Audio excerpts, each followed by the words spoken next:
الحمد لله نحمده ونصلي ونسلم على رسوله الكريم أما بعد فأعوذ بالله من الشيطان الرجيم بسم الله الرحمن الرحيم۔ شرعی مسائل کا ذکر چل رہا تھا، قربانی کے مسائل بھی ذکر ہوئے، اس کے بعد عید اور اس کے بعد کے کرنے والے اعمال اسلام کے اعتبار سے جو اسلام نے ہمیں تعلیمات دی ہیں اس کے مطابق عید پر بھی اور عید کے بعد کے ایام میں بھی انسان کو چاہیے کہ اپنے رشتہ داروں سے، قریبیوں سے تعلق کو اور مضبوط کرے۔ اگر عید کے اس پرمبارک ایام میں بھی وہ اپنے رشتہ داروں سے ملاقات نہیں کر سکا تو عید کے بعد اس کو ضرور اپنے متعلقین اور قریبی رشتہ دار جو ہیں خصوصاً ان سے ملاقات ضرور کرنی چاہیے، اور یہ ہمارے دین کے شعائر میں سے ہی ہے کہ رسول اکرم صلی اللہ علیہ وسلم نے رشتہ داروں سے تعلق قائم رکھنے پر بہت زور دیا، حتیٰ کہ آپ نے یہاں تک بھی فرمایا کہ صل من قطعک واعف عمن ظلمک وتعطی من اساء الیک، یعنی کہ آپ تو اس سے بھی تعلق جوڑیں کہ جو آپ سے تعلق توڑتا ہے، آپ سے تعلق مقصد ختم کرتا ہے، کیونکہ ایسے بڑے رشتہ دار ہوتے ہیں ہمارے خاندان میں،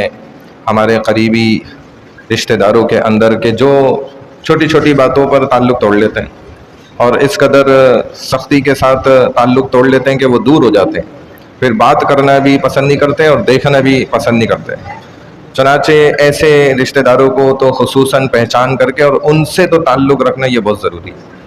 کہ ہم اپنی طرف سے ان کے ساتھ جو ہے نا نرمی کا برتاؤ رکھیں، اور یہ بات یاد رکھیں کہ پوری شریعت میں اور پورے اسلام میں اور پورے قرآن میں یہ بات آپ کو کہیں پہ بھی نہیں ملے گی کہ جو ضرورت مند ہیں وہ آپ کی طرف خود آئیں کہ جی زکوٰۃ سال پورا آپ کا ہو گیا، دروازہ کھٹکھٹائیں اور کہیں کہ جی آپ کا تو سال پورا ہو گیا، زکوٰۃ ادا کریں، جی قربانی ہو گئی آپ کی گوشت دے دیں، جی فلانا مصرف جو ہے وہ پورا ہو گیا اب یہ چیز دے دیں وہ چیز دے دیں۔ ایسا نہیں، پوری شریعت میں کہیں آپ کو یہ بات نہیں ملے گی کہ سائل سوال کرنے والا آپ کی طرف آئے،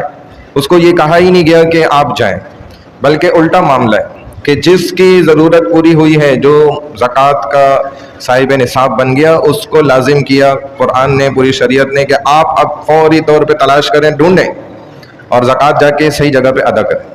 اور سب سے پہلے اپنے رشتہ داروں کے اندر تلاش کریں کہ جو غریب ہیں اور سفید پوش ہیں ان کو فوری طور پہ تلاش کر کے ڈھونڈ کے انہیں ادا کریں۔ ایسے آپ نے قربانی کی ہے تو آپ فوری طور پہ ایسے ہی قریبی رشتہ داروں کو پہلے گوشت پہنچائیں، اور اسی طرح کے معاملات جب جب آپ کی زندگی میں آتے رہیں تو آپ کی اپنی ذمہ داری ہے کہ آپ نے جا کے ادا کرنا ہے، اور اگر یہ وقت آ گیا کہ انہیں آ کر سوال کرنا پڑ گیا تو یہ آپ کی برائی ہے۔ لوگ اپنی برائی کو بھی ہم کیا کرتے ہیں دوسرے پر ڈال دیتے ہیں۔ جیسے اس کی ایک اعلیٰ مثال میں آپ کو دے دیتا ہوں کہ نماز میں اگر کسی کا موبائل بج جاتا ہے نا،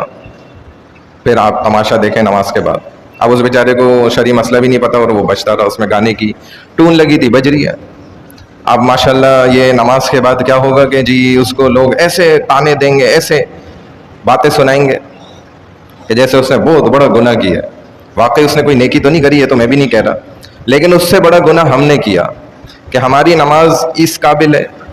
کہ ہماری توجہ بات بات پہ ادھر ادھر چلی جاتی ہے۔ یہ کیسی نماز ہوئی؟ ایک بزرگ نے یہ واقعی صحیح سمجھایا، انہوں نے الٹا مقتدیوں کو ہی ڈانٹا کہ بھائی اس بندے کو تو پتہ ہی نہیں تھا، اس سے تو غلطی ہو گئی نا، لیکن غلطی اصل ہماری ہے کہ آپ کی نماز اتنی جانداری نہیں ہے، وہ بات بات پہ ذرہ ذرہ سی بات پہ ادھر ادھر دھیان نکل جاتا ہے۔ یہ کیسی نماز ہوئی؟ اتنے سالوں پرانی پریکٹس والی نماز کا آپ نے یہ حشر کر کے رکھا ہوا ہے، اندازہ کریں۔